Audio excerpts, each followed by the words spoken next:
Hola a todos y bienvenidos al tercer vídeo del tema 1 de estadística descriptiva univariante. En este vídeo pues trataremos los contenidos de medidas de dispersión. En particular veremos las medidas de cómo son el rango intercuartílico, varianza, desviación típica, coeficiente de variación.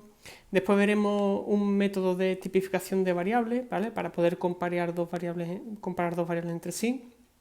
Y veremos dos medidas de forma como son la simetría y la kurtosis. Y por último contaré el diagrama de caja y bigote que me quedó por contar en el vídeo 1, ¿vale? Porque ya tengo todos los elementos para poder definirlo y ver sus propiedades y qué nos permite analizar, ¿vale? Os recuerdo que este diagrama era para variables continuas. Muy bien, seguimos con las medidas de síntesis de la información. Ya hemos visto en el vídeo anterior medidas de centralización, como era la media, la mediana, la moda. Hemos visto medidas de posición, como son los percentiles, ¿vale? En general cualquier cuantil, ¿vale? Y bueno, ahora vamos a ver un tipo de medida que quiero que veáis mediante un ejemplo, ¿de acuerdo? Supongamos que yo tengo aquí dos rectas reales, ¿no? Y voy a poner, supongamos que aquí tengo los datos de una variable, ¿vale? Entonces aquí está perdón, no lo he puesto bien. Aquí está el x1, el x2, aquí está el x3, aquí está el x4, ¿vale? Y este que está en el centro es la media de la variable x, ¿vale? Y ahora vamos a suponer que está el valor, el valor i1, ¿vale? Es otro conjunto de datos distintos, ¿de acuerdo? i3 e i4, ¿vale? Y que nuevamente la media es i bar, ¿vale? Entonces, si os dais cuenta, la media de los dos conjuntos de datos coinciden en la recta real, es la misma, ¿vale? Sin embargo, está claro que el conjunto de datos de los valores de la x es diferente al conjunto de datos de los valores de la y, ¿de acuerdo? Como os comenté en el vídeo anterior, la media resume toda la información que hay contenida en los datos en un único número, ¿vale? Lo mismo que le ocurre a este otro conjunto. Todos los datos de ISU1, ISU2, ISU3 y ISU4 se resumen en el valor I media. Sin embargo, X media e Y media son iguales, ¿vale? Es el mismo número. Sin embargo, los datos no parecen que sean los mismos, ¿vale? ¿Cómo podríamos nosotros obtener una información numérica que me diga si los datos están muy dispersos o no? Cuando hablo de disperso me refiero a lo separado que están los conjuntos de los datos entre sí, ¿de acuerdo? Cuando tengamos algo de este estilo diremos que los datos están muy concentrados o poco dispersos, ¿vale? Se dirá en general que los datos son homogéneos, ¿vale? Y si estoy en este caso, diré que los datos están más dispersos, ¿vale? O menos concentrados, ¿de acuerdo? Bien, pues esa es la idea de este vídeo. Vamos a ver ahora medidas que me permiten resumir los datos que tengo aquí y analizar lo disperso que están esos datos, ¿de acuerdo?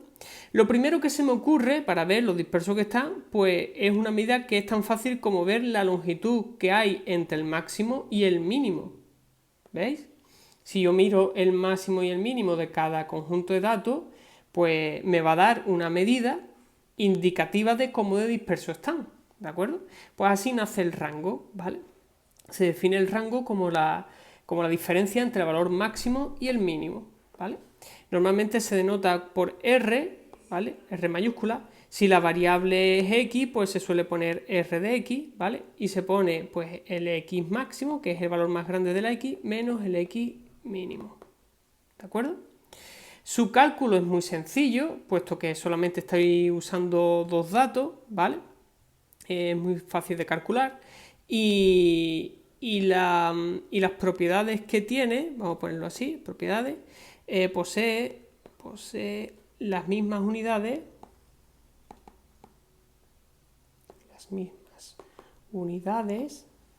que la variable, ¿vale? Es decir, si estoy hablando que la variable x mide peso en kilogramos, pues el rango también vendrá dado en kilogramos, ¿de acuerdo? No usa toda la información del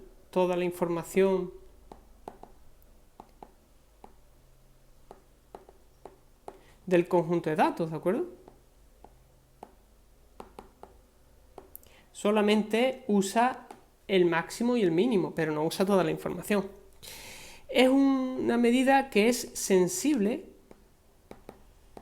a datos extremos. De hecho, esto es fácil de calcular el rango, pero el que sea sensible a datos extremos perjudica un poco, es una desventaja que tiene esta medida, ¿de acuerdo? Vamos a poner un ejemplo. Supongamos que yo tengo este conjunto de datos, ¿vale? Pues aquí estará el x1, el x2, así punto suspensivo, el xn, ¿vale? Y ahora aquí hay un punto que es un valor extremo, lo vamos a llamarle xn más 1, ¿vale? El rango de este conjunto de datos será toda esta longitud, desde aquí hasta aquí, esto es el rango de la variable x, ¿vale? El rango de la variable x. Este valor está falseándome la dispersión real del conjunto de datos, puesto que en realidad la mayoría de los datos están muy concentrados, solo hay uno que se escapa un poco del comportamiento de la mayoría. Tenéis que saber que estadística, al fin y al cabo, es capturar el comportamiento de la mayoría de los datos, ¿de acuerdo? No pretendemos explicarlo todo, sino un comportamiento general, ¿vale? Entonces esto es una desventaja que tiene el rango. ¿Cómo podemos intentar eliminar esta desventaja que tiene el rango? Pues para ello nace, por ejemplo, el rango intercuartílico, ¿de acuerdo? Que es la diferencia entre el cuartil 3 y el cuartil 1. Ya comenté que era el cuartil 3 y el cuartil 1, ¿vale? Yo tengo un conjunto de datos, ¿vale? Vamos a ponerlo así. Vale, yo tengo un conjunto de datos y el cuartil 3, si os acordáis, lo voy a poner así, ¿vale? Y vamos a suponer que este es el cuartil 1 y este de aquí va a ser el cuartil 3, ¿vale?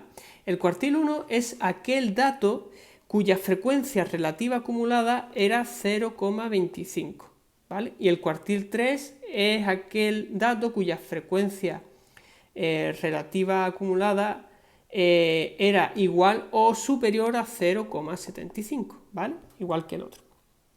Entonces, el rango intercuartílico, ¿qué hace? Pues en realidad lo que estás calculando es esta distancia, ¿vale? A eso es lo que llamamos nosotros rango intercuartílico, ¿vale?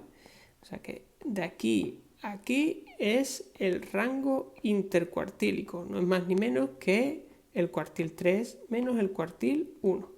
¿Qué ventaja tiene esto? Pues la ventaja que tiene es que si tengo algún dato anómalo, ¿vale? Si tengo algún dato anómalo, por ejemplo, por aquí, ¿vale? Por aquí, pues no me está afectando en ninguna forma a la medida del rango intercuartílico, ¿vale?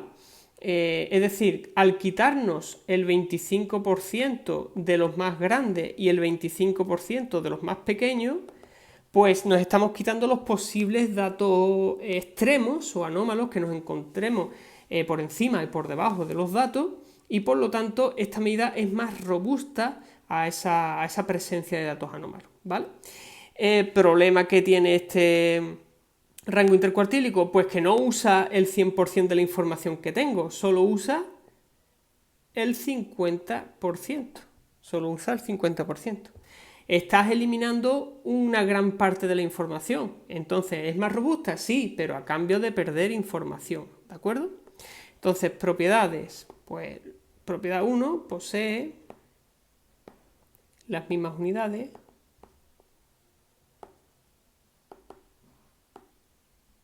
que la variable.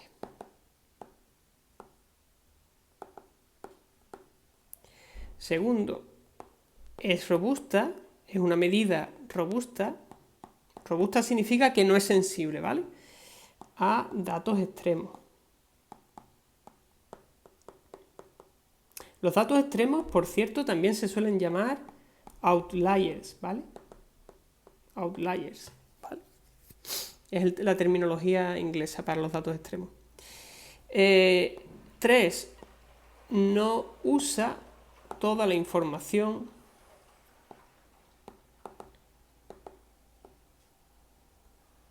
toda la información del conjunto de datos.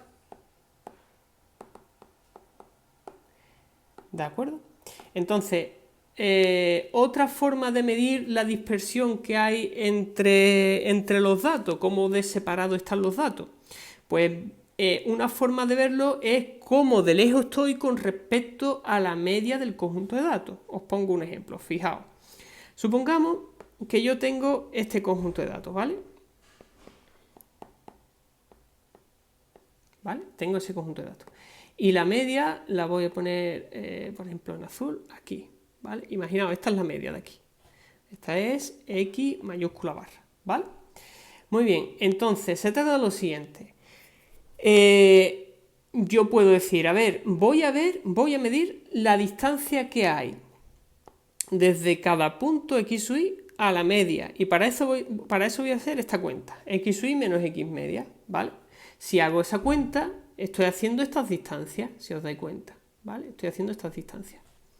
Estoy haciendo esta distancia de aquí, este sería el x1, ¿vale? El x2, el x3, el x4, ¿vale? El x5, el x6, ¿vale? Aquí está la media, ¿vale?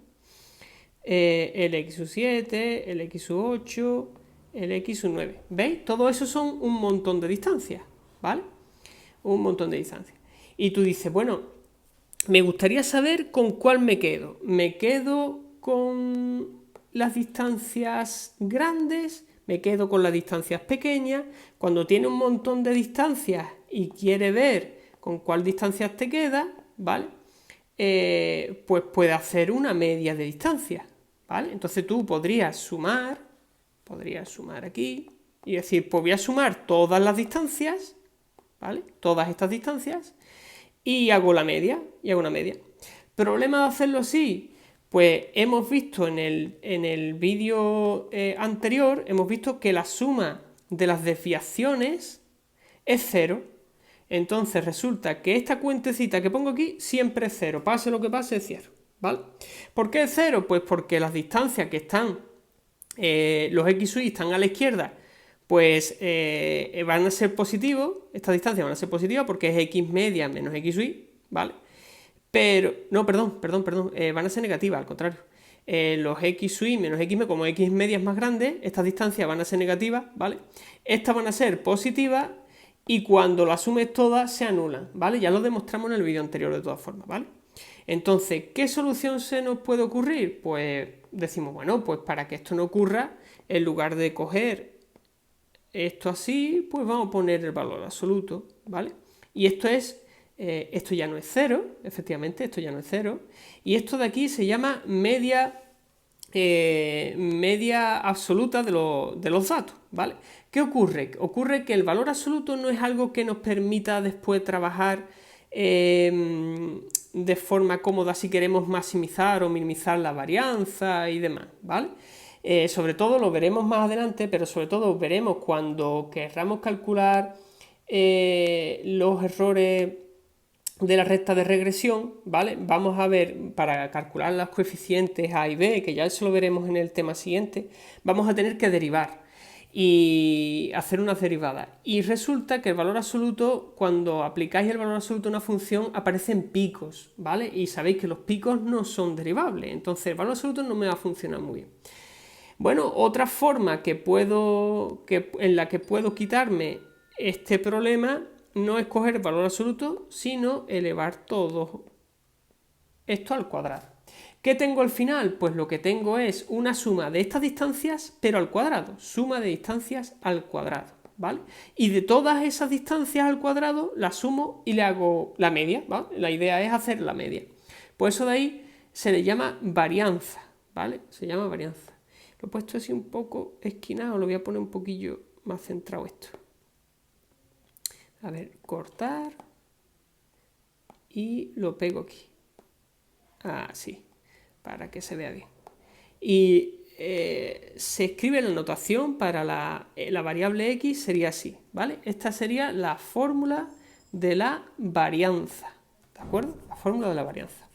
A cada dato le resto su media, lo elevo al cuadrado, sumo todo y divido entre n, entre el tamaño muestral, ¿vale? Otra forma de escribir la varianza, lo voy a poner aquí, otra fórmula que también vale, otra fórmula para la varianza es esta de aquí que os voy a poner. 1 partido de n, sumatorio desde igual a 1 hasta n, de x sub y todo al cuadrado, menos la media al cuadrado. Esta también es otra fórmula, ¿vale?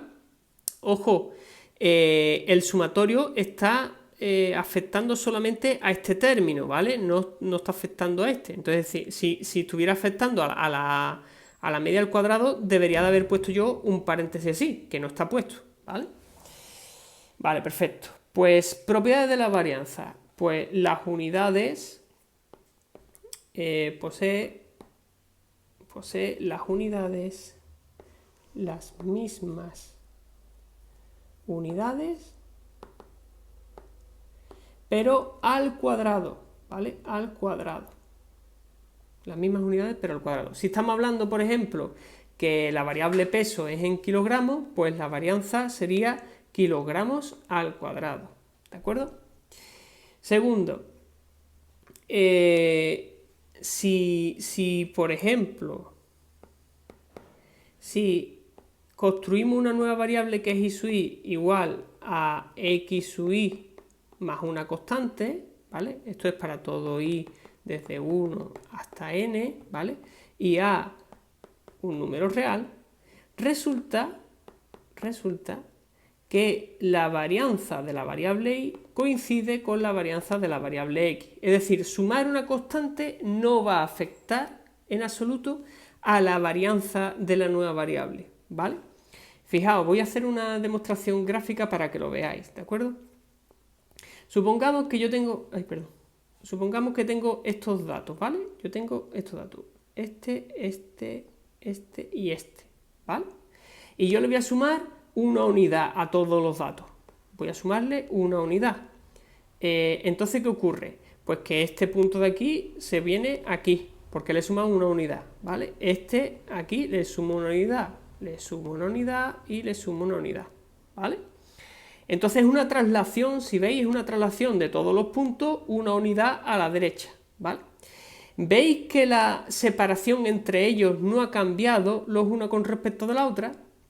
Pues como veis que no ha cambiado la separación de uno con respecto de la otra, la varianza de la nueva variable y tiene que ser igual a la varianza de la variable x. Eso no ha cambiado, ¿de acuerdo?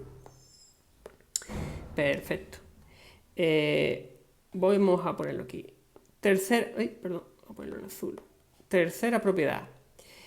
Pues si construimos una nueva variable que es multiplicar por a la variable x sub i para todo i desde 1 hasta n y a un número real, pues se tiene entonces que la varianza de i es a al cuadrado por la varianza de x, ¿vale? Y esto es fácil de demostrar, ¿vale? ¿Por qué? Porque si tengo la varianza de i, la fórmula que me dice que esto es así, ¿no? Desde igual a 1 hasta n, de i sub i menos la media de i todo al cuadrado, ¿correcto? Vale, pues tengo 1 partido de n, sumatorio desde igual a 1 hasta n. ¿Quién es i sub i? I sub i es a por x sub i, ¿vale? Estoy usando esto de aquí, ¿vale? O sea que he sustituido i sub i por lo que vale, ¿vale? Ahora, si i sub i es esto, la media de i, ¿cuánto va a valer? Vimos por el vídeo anterior que la media de i será a por la media de x, ¿vale? Entonces voy a sustituir la media de i que hay aquí por a por la media de x, ¿de acuerdo? Y todo esto al cuadrado, ¿vale? Entonces esto es igual a 1 partido de n, sumatorio desde igual a 1 hasta n, ¿de qué? Pues yo puedo poner esto a x sub i menos x media y todo al cuadrado, ¿cierto? Lo que acabo de hacer es sacar factor común, la a de aquí, ¿vale? Y la he puesto aquí fuera, ¿vale? Y lo elevo todo al cuadrado. Ahora bien, el cuadrado del producto es el cuadrado del primero por el cuadrado del segundo, ¿vale? Del producto, ojo, no de la suma, del producto. Vale, entonces esto me queda 1 partido de n por el sumatorio desde igual a 1 hasta n de a al cuadrado por x sub i menos x media todo al cuadrado, ¿vale? ¿Qué ocurre? Ocurre que esto es un sumatorio, es decir, yo estoy sumando este término por a al cuadrado más el siguiente término por a al cuadrado más el siguiente término por a al cuadrado. ¿Puedo sacar a al cuadrado fuera del sumatorio? Sí, lo puedo sacar factor común, ¿de acuerdo? Y al final, ¿qué voy a obtener?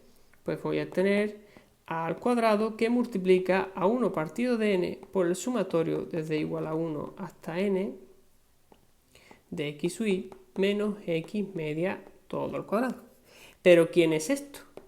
Esto de aquí, todo entero, es la fórmula de la varianza de x, ¿de acuerdo? Entonces, efectivamente, la varianza de y es igual a al cuadrado por la varianza de x, que es lo que queríamos demostrar aquí, ¿de acuerdo? Muy bien, perfecto. Pero aún así la varianza tiene un pequeño problema. Si os dais cuenta, en la propiedad 1 dije que posee las mismas unidades, pero al cuadrado, ¿vale? Si estamos hablando, por ejemplo, de la altura de una persona, expresada en centímetros, pues la varianza me diría a mí cómo de disperso están los datos, pero en centímetros cuadrados. Pero es que centímetros cuadrados es una medida de área más que de longitudinal. Y yo quiero una medida de dispersión, quiero una medida para saber lo lejos que están los datos, ¿vale? Más que de área. Entonces, para quitar el cuadrado, ¿qué se os ocurre? Pues lo que se os ocurre es hacer la raíz cuadrada, ¿vale? Ahora os explicaré esto de la cuasivarianza. Me la voy a saltar porque me interesa contaros antes la desviación típica, exacto. Lo que voy a tener es la desviación típica, ¿de acuerdo? La desviación típica se escribe como s de x y no es más ni menos que la raíz cuadrada de la varianza.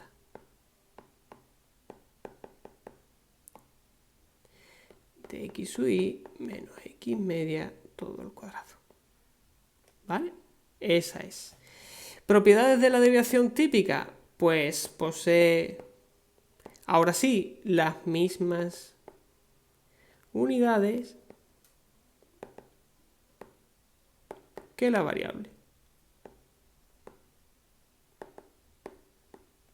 ¿Vale? Posee las mismas unidades que la variable. Segundo, si i sub i es x sub i más a, donde a es un número real, entonces, ¿qué le va a pasar a la desviación típica de i? Fijaos, ¿qué le pasaba? Lo voy a poner aquí en verde, por ejemplo. ¿Qué le pasaba a la varianza de i? La varianza de i era igual a la varianza de x, ¿no? Y si aquí tomamos raíces cuadradas, ¿qué tengo? Pues tengo que la desviación típica de i va a ser la desviación típica de i va a ser la desviación típica de x, ¿vale? Coincide. Tercero, si i sub i es a por x sub i, con a un número real, ¿qué le va a pasar a la desviación típica de i? Pues fijaos, ahora lo estoy multiplicando, si os dais cuenta, a por x sub i, ¿vale? Pues, ¿qué le pasaba a la varianza? Le pasaba que la varianza de i era a al cuadrado por la varianza de x, ¿vale? Si tomo raíz cuadrada, lo que voy a tener es, por cierto, la raíz cuadrada de un número al cuadrado es el valor absoluto de ese número, ¿vale? Entonces lo que voy a tener es el valor absoluto de a por la desviación típica de x, ¿vale? Pues perfecto, así tendría las propiedades de la desviación típica. Y además la ventaja de usar la desviación típica es que vienen las mismas unidades que la variable, ¿de acuerdo? Bueno, me he pasado un poco la cuasivarianza. ¿Por qué? Pues porque la cuasivarianza va a ser una medida que vamos a ver en los temas de inferencia paramétrica, inferencia estadística, ¿de acuerdo? La cuasivarianza se escribe así, se denota así, cuasivarianza, ¿vale? Y tiene la misma fórmula que la varianza, todo igual, así, todo igual. Lo que pasa es que en el denominador hay un n-1, ¿vale? Eso es lo único que cambia, que en lugar de dividir entre n, estoy dividiendo entre n menos 1, ¿vale? ¿Qué ventaja tiene la cuasivarianza? Pues resulta que cuando queramos aproximar la varianza de la población con respecto a la varianza de la muestra, este estadístico es el que me va a aproximar a la varianza de la población, ¿vale? Ya eso os lo contaré más detenidamente en el tema de inferencia, pero por ahora solamente quiero que os quedéis con esto, que la cuasivarianza ahora mismo se define así, se define igual que la varianza, pero dividido entre n-1, ¿vale? La cuasidesviación típica, no lo he puesto, pero la cuasidesviación típica es hacerle la raíz cuadrada a la cuasivarianza, o sea que lo único que tengo que hacer es hacer la raíz cuadrada de eso de arriba y ya tendría yo la cuasidesviación típica, ¿de acuerdo? Es igual a 1 hasta n, ¿vale? Por cierto, no lo he puesto, pero la cuasivarianza se puede calcular a partir de la varianza de la variable haciendo esta cuentecita, ¿vale? Si os dais cuenta, esto es muy fácil de demostrar, ¿vale? Es otra forma de obtener la cuasivarianza, ¿vale? Pues muy bien, lo dejamos aquí, simplemente era eso, ¿vale? Ya hemos contado la desviación típica, ¿vale? Y ahora, claro, os voy a poner un ejercicio. Imaginaos que yo tengo una variable x, ¿vale? Y una variable y. Y vamos a suponer que la variable x es la altura de una persona y la variable y es el peso de un conjunto de personas, ¿vale? Entonces resulta que la variable x, pues tengo estos valores, ¿vale? Y la variable y me da estos de aquí, ¿vale? Estos de aquí. Entonces mi pregunta es, ¿cómo puedo saber yo, mediante una medida, que me diga qué variable está más dispersa? ¿Qué variable tiene los datos más dispersos?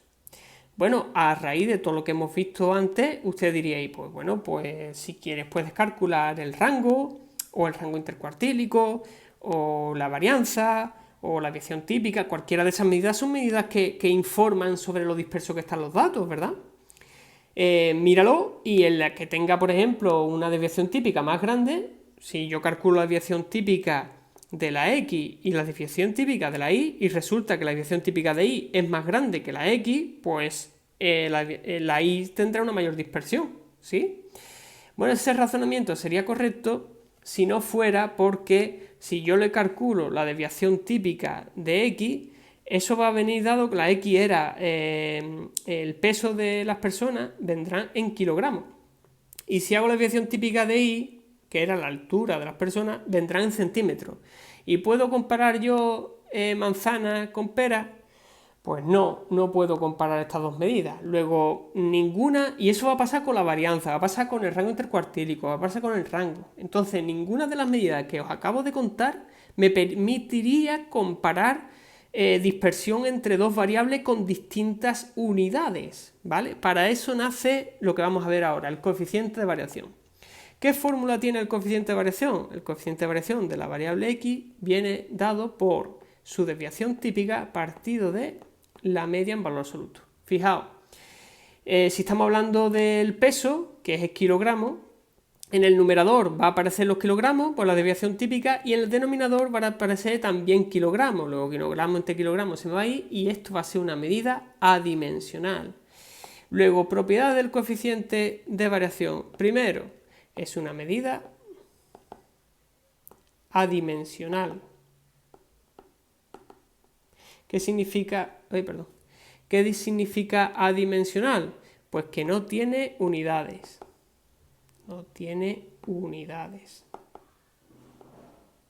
¿De acuerdo? No tiene unidades. Segundo, es invariante. Es invariante por cambios de escala.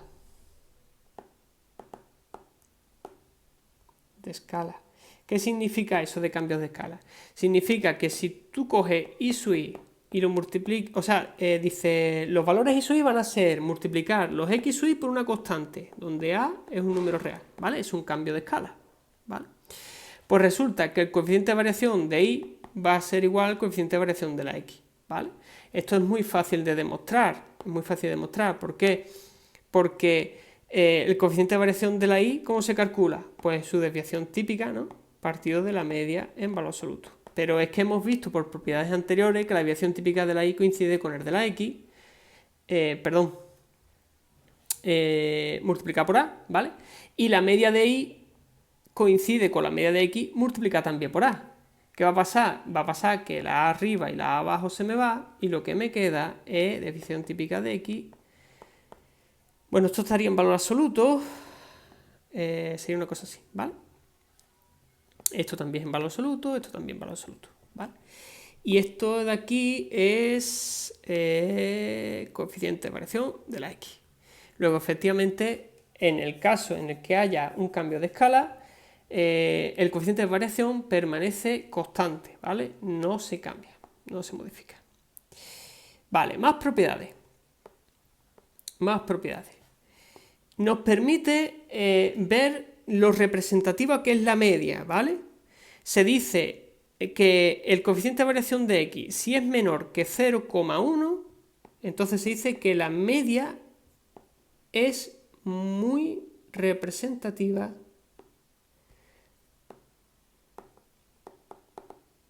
de los datos.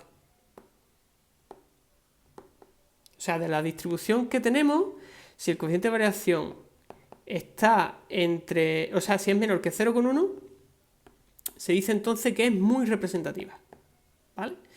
Así. Si está entre 0,1 y 0,5, se dice que la media es medianamente representativa. Medianamente representativa. ¿Vale? Y si el coeficiente de variación de la x es más grande que 0,5, pues la media es poco o nada representativa.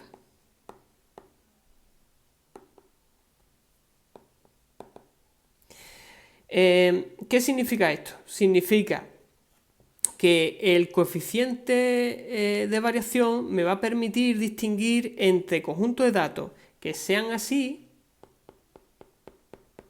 ¿vale? Y que la media esté por aquí, ¿vale? Esta media representa muy bien al conjunto de datos. Sin embargo, si tengo un conjunto de datos que es así,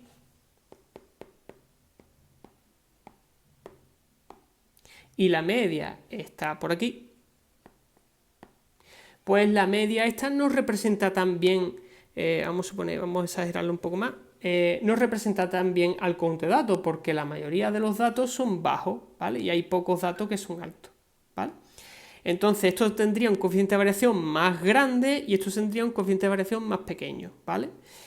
Pues esta es la clasificación que ponemos nosotros para el coeficiente de variación. Y además, por último, me permite comparar, la última propiedad es, nos permite comparar la dispersión de dos variables que tengan distintas unidades, ¿vale? Nos permite comparar la dispersión de dos variables que tengan distintas unidades, como lo que os comenté antes, ¿vale? Si yo tengo por aquí el peso en kilogramos y la altura en centímetros, para poder calcular correctamente la dispersión de esas dos variables, pues yo calcularía el coeficiente de variación de la x y calcularía el coeficiente de variación de la y. El que sea más pequeño está más concentrado. Si el coeficiente de variación es más pequeño, significará que este conjunto de datos está más concentrado. Si el coeficiente de variación es más grande, significará que el otro está más disperso. ¿De acuerdo? Pues ya tenemos todas las propiedades del coeficiente de variación. ¿De acuerdo? Bien, vamos a ver ahora una técnica que se llama tipificar una variable y que nos va a permitir comparar información de dos variables que tengan distintas unidades, ¿vale? Y distintas escalas. Con esto lo vamos a ver mediante un ejemplo mejor, ¿vale? Mediante un ejemplo. Supongamos que yo tengo el peso, ¿vale? En personas, ¿vale? En personas. Y el peso de, por ejemplo, ballenas, ¿vale? Y yo tengo de una muestra, saco una muestra, ¿vale? Yo saco una muestra y de esa muestra saco que el peso medio de las personas es, por ejemplo, 78,9, ¿vale? Y su desviación típica es, pues, 2,75, ¿vale? Saco una muestra del peso de ballenas y tengo que la media del peso de ballena, pues ¿qué digo yo? 15.787 kilogramos, ¿vale? Y la desviación típica de I va a ser 2.500 kilogramos, ¿vale? Ahora mismo me estoy inventando los datos, no sé si esos serán pesos de ballena o no, ¿vale? Pero bueno, para que hacen una idea, ¿de acuerdo? Son muchos kilogramos, ¿vale? Todo esto, como digo, son kilogramos, la desviación típica son kilogramos también, mismas unidades, acordados, kilogramos y kilogramos, ¿vale? Ahora, imaginaos que yo saco un elemento de aquí, un elemento de esta muestra, y que es el peso de una persona, ¿vale? Y resulta que el peso de esa persona es, por ejemplo, 79,8, ¿vale? Vamos a ponerle X estrella, ¿vale? Una X estrella es un peso de una persona, 79,8, ¿vale? Y saco también de aquí una ballena y la peso. Y resulta que el peso de la ballena y estrella, ¿vale? El peso de esa ballena es de 13.859, ¿vale? Kilogramos, ¿vale? Entonces, con respecto a su población, con respecto a su muestra, ¿quién pesa más? ¿Vale? Esa es la pregunta. ¿Quién pesa más con respecto a su muestra? ¿Vale? Entonces, fijaos, aquí no importa, está claro que si tú me dices ¿quién pesa más? Pues está claro, la ballena pesa más que la persona, eso no hay ninguna duda. Pero con respecto a su población, ¿quién pesa más? ¿Vale? Para poder comparar quién pesa más de esas dos muestras, se utiliza un mecanismo que se llama tipificar. Para tipificar, lo que se hace es, vamos a ponerle z sub x, va a ser, el dato tipificado va a ser, pues a x estrella, al valor del peso de la persona, le resto la media de la muestra y lo divido entre la desviación típica de la muestra. Y z sub y va a ser el valor del peso de la ballena menos la media de su muestra partido de la desviación típica de su muestra, ¿vale? Y ahora sí, ahora podré comparar el valor z sub x con el valor z sub y. El que sea más grande será el que represente un valor más grande con respecto a su población, ¿de acuerdo? Entonces, el mecanismo de tipificar, lo voy a poner aquí, tipificar una variable es cuando tú tienes una muestra, x sub n, ¿vale? De esta muestra tú conoces la información de la desviación típica y de su media, ¿vale? Y tipificar un dato simplemente es coger ese dato, restarle la media y dividirla entre la desviación típica. Eso, a esa cuentecita de ahí se llama tipificar. Y será muy útil en el tema de inferencia, ¿vale? En el bloque 3, ¿vale? Ya lo veremos más adelante. ¿Perfecto? Pues muy bien, ya estamos terminando, ¿de acuerdo? Me falta el coeficiente de asimetría, que se define como la media de las distancias al cubo de cada dato a la media, ¿vale? Dividido entre la desviación típica al cubo. Fijaos, lo que queremos ahora es contar lo siguiente. Yo quiero ver si, imaginaos que aquí está la media de la variable, ¿vale? Yo quiero ver si hay más datos en un lado o a la izquierda o a la derecha de la media, ¿vale? O si los datos que hay a la derecha son más distantes de la media que los datos que hay a la izquierda, ¿vale? Entonces, para ello, lo que vamos a hacer es medir esas distancias de todos los datos, medir la distancia, y vamos a ver quién gana, si ganan los de la derecha o ganan los de la izquierda, ¿vale? Para eso, Para hacer una media de todas esas distancias, lo ideal sería hacer esto, ¿no? Y hacer una media de esas distancias, ¿vale? Claro, los que están a la izquierda de la media van a ser negativos y los que estén a la derecha positivos. Así saldría yo quien gana. Pero ya hemos visto que esta suma de las desviaciones es 0. Eso lo vimos en el ejercicio anterior. Vale, si lo hago al cuadrado ya pierdo el signo. Si elevo esto al cuadrado, ya estos negativos se me convierten en positivos y pierdo el signo. No sé quién gana, si ganan los negativos o los positivos. Entonces la idea es elevarlo al cubo. Si lo elevo al cubo, tengo distancias de cada punto a la media al cubo. Pero eso va a respetar los negativos y los positivos, ¿de acuerdo? Cuando haga esta media, si ganan los positivos, pues este coeficiente será positivo y significa que los de la derecha o son más o hay datos más alejados a la derecha de la media. Y si ganan los negativos será o que son más los de la izquierda o que hay datos más lejos por la izquierda que los de la derecha, ¿de acuerdo? Esto sería así si no fuera por un pequeño problema. ¿Qué problema tiene esto? El problema que tiene es que no me va a servir para comparar. ¿Por qué? Pues porque es que no sé dónde ponerlo que se vea bien.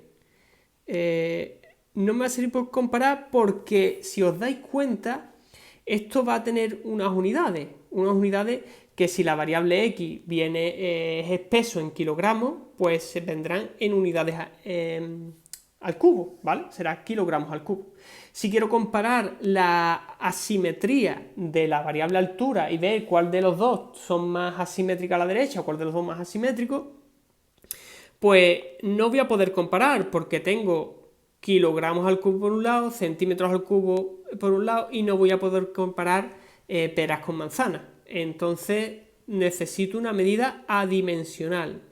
¿Qué se me ocurre? Pues lo que se me ocurre es coger, igual que antes dividimos para el coeficiente de variación por la desviación típica, pues vamos a tener que dividir con la desviación típica al cubo para poder quitar las unidades y convertir esto en una medida adimensional. Por eso de ahí se le llama, espérate, lo voy a poner un poco mejor, gamma 1. Gamma 1 es el coeficiente de asimetría, ¿vale? Esa es la fórmula que tiene. Gamma 1, coeficiente de asimetría, ¿vale? Muy bien, propiedades del coeficiente de asimetría. Si gamma 1 es positivo, diremos que la variable x es asimétrica a la derecha.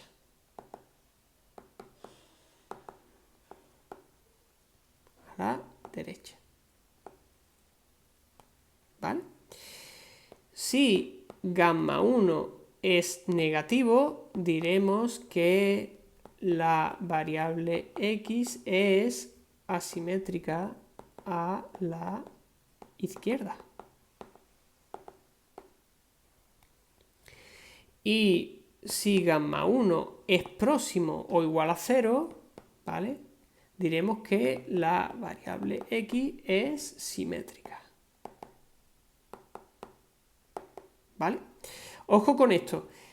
Por favor, si gamma 1 sale 0.005, que nadie diga que es asimétrica a la derecha, ¿vale? Porque es un número próximo a 0, ¿vale? No hace falta que sea 0, 0, 0 exacto es muy difícil que nos dé, ¿vale? Con que sea un número próximo a 0, ya podemos decir que es simétrica o casi simétrica, ¿de acuerdo? Muy bien, os voy a representar gráficamente para que veáis un poco a qué nos estamos refiriendo cuando digo simetría. Os voy a poner, por ejemplo, el histograma, ¿vale? Un histograma. Si yo tengo algo de este estilo, ¿vale? Esto va a ser asimetría a la derecha. Si tengo algo de este estilo, esto por supuesto va a ser simétrico. Y si tengo algo de este estilo,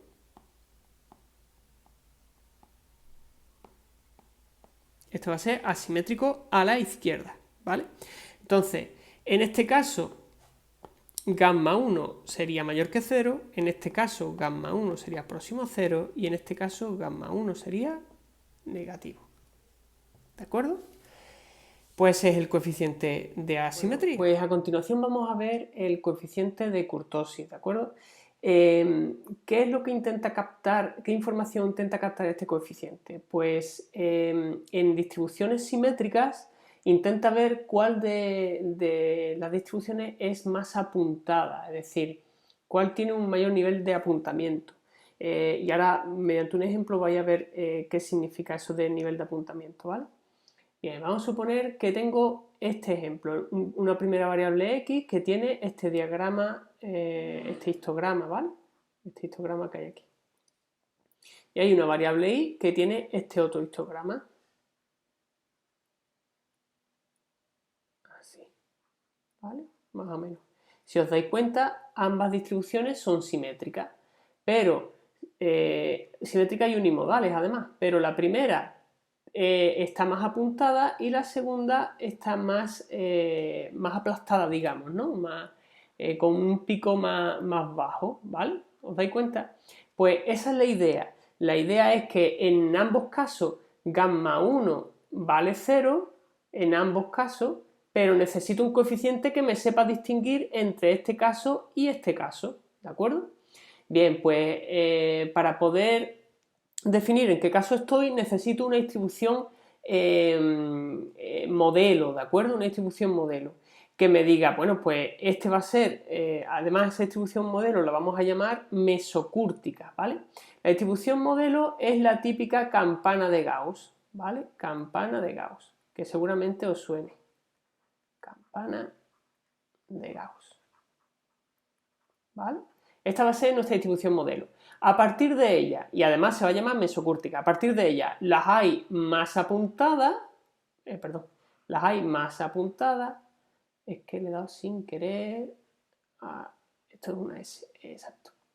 Las hay más apuntadas y las hay más aplastadas, ¿de acuerdo? Entonces, ¿cómo vamos a llamar a esos diferentes tipos de distribuciones? Pues los voy a pintar aquí. Voy a borrar esto un momentito y voy a pintarlo aquí. Esto de aquí. Vamos a hacerlo así. Esta de aquí va a ser la campana de Gauss, ¿vale? A partir de aquí tenemos una que se va a llamar leptocúrtica, si es más apuntada, ¿vale? Y hay otra que se va a llamar platicúrtica, si es más aplastada, ¿vale? Entonces, como digo, voy a poner aquí los nombres.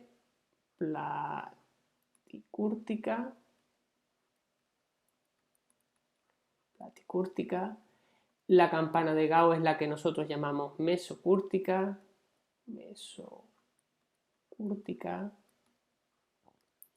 y la roja, la que es más apuntada, es leptocúrtica.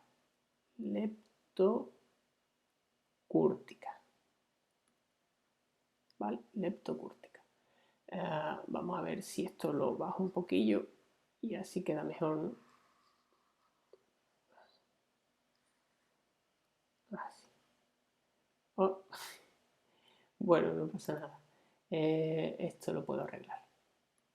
Esto lo borro. Uy. Así.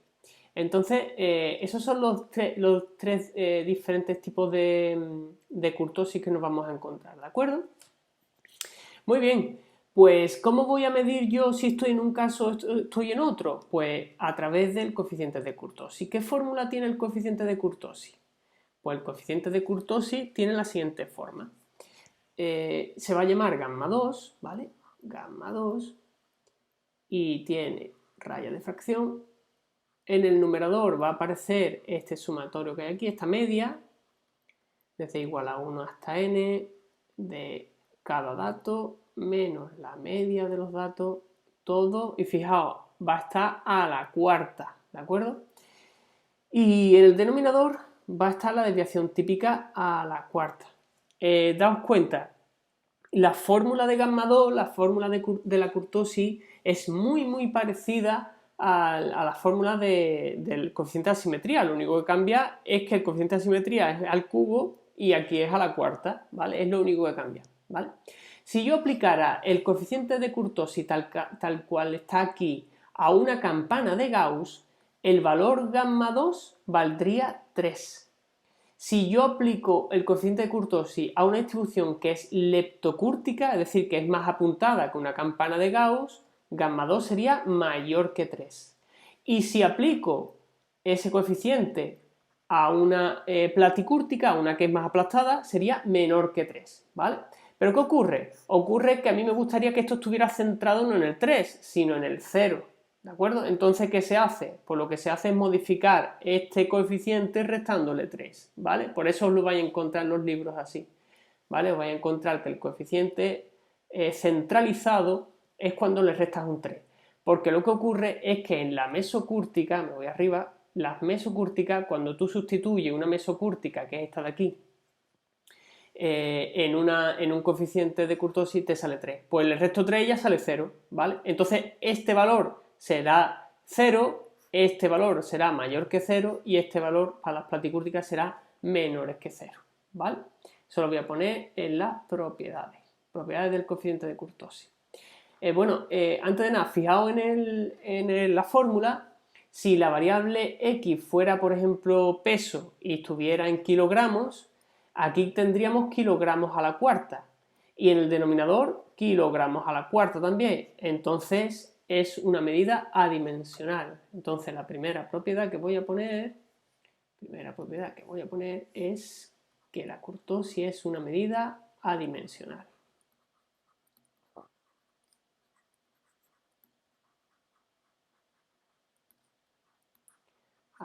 Una medida adimensional, ¿de acuerdo? Segundo, se aplica, ojo con esto, se aplica a distribuciones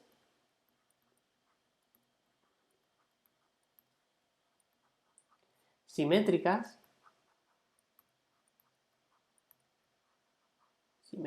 o casi simétricas y unimodales. ¿Unimodales qué significa? Pues que tiene una única moda, ¿de acuerdo? Y la propiedad número 3 es que si gamma 2 es mayor que 0, diremos que la variable es leptocúrtica.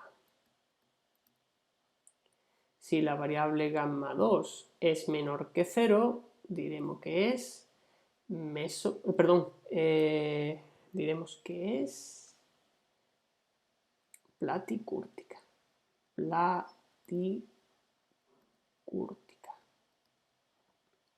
Y por último, si gamma 2 es próximo a 0, ya sabéis que 0.0001 no es leptocúrtica, ¿vale? Será mesocúrtica.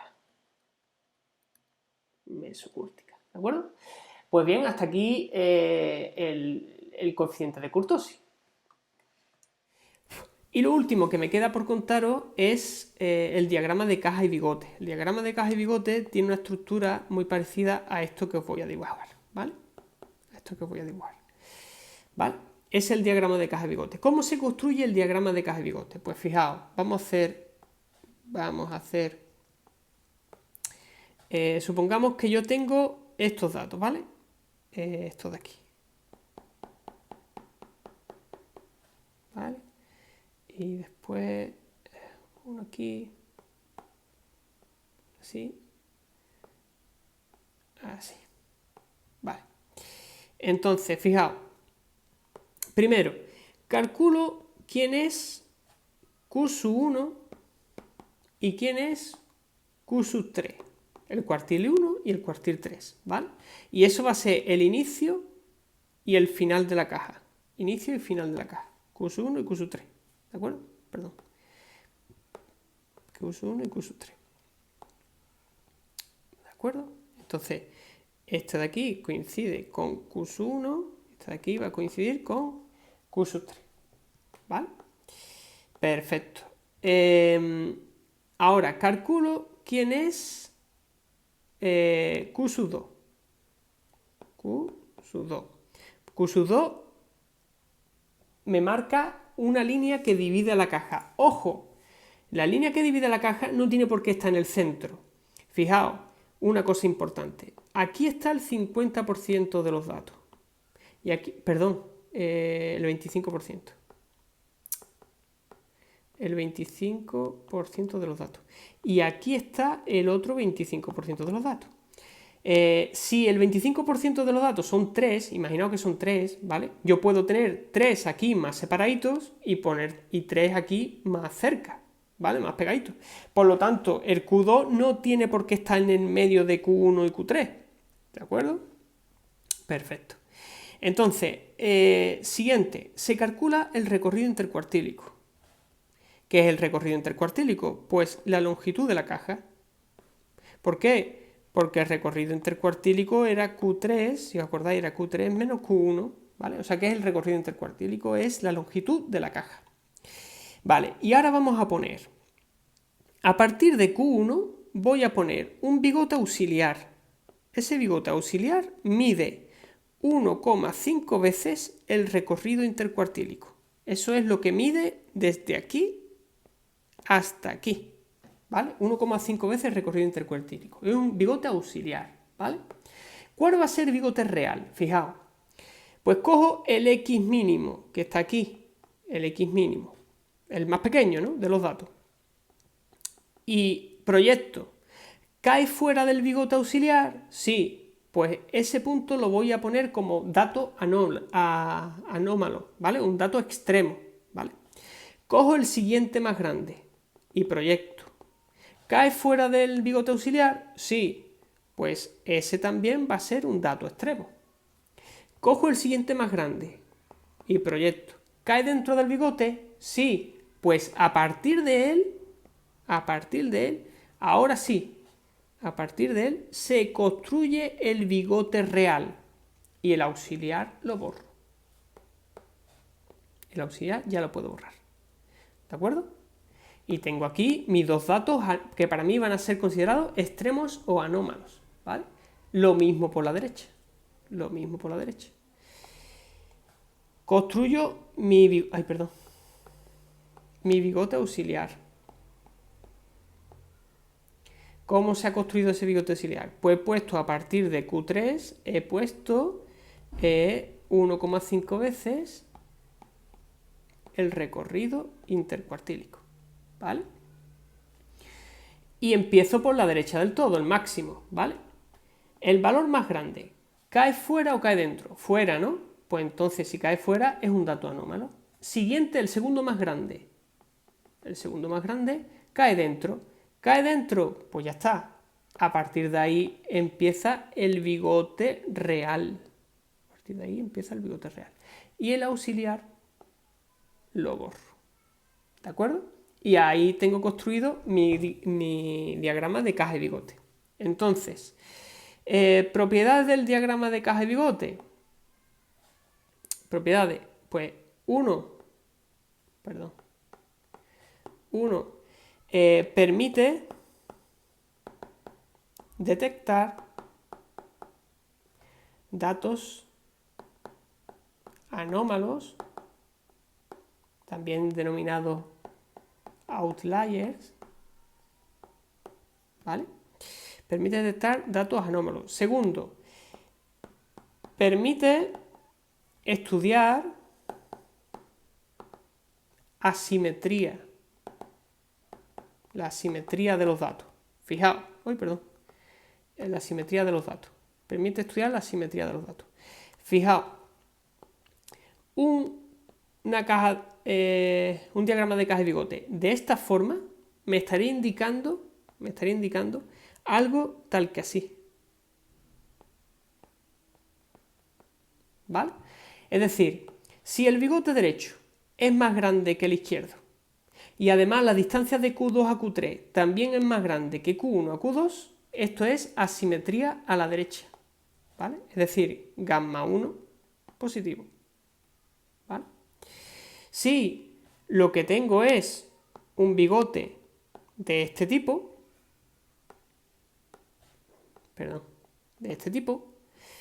pues esto me estaría indicando algo tal que así, que es simetría, gamma 1 próximo a 0. Es decir, un diagrama de caja y bigote donde el bigote izquierdo y derecho son muy parecidos en longitud y la distancia de Q1 a Q2 es la misma o muy parecida a Q1 perdón, a Q2, Q3, ¿de acuerdo? Y el que me queda es el otro. Si lo que tengo es un diagrama de caja y bigote así, me estaría indicando un comportamiento de este estilo. Perdón, voy a ponerlo así.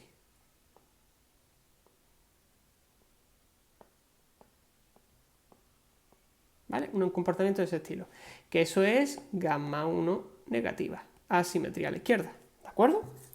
Entonces, permite detectar datos anómalos, permite estudiar asimetría y permite comparar dispersión entre dos variables.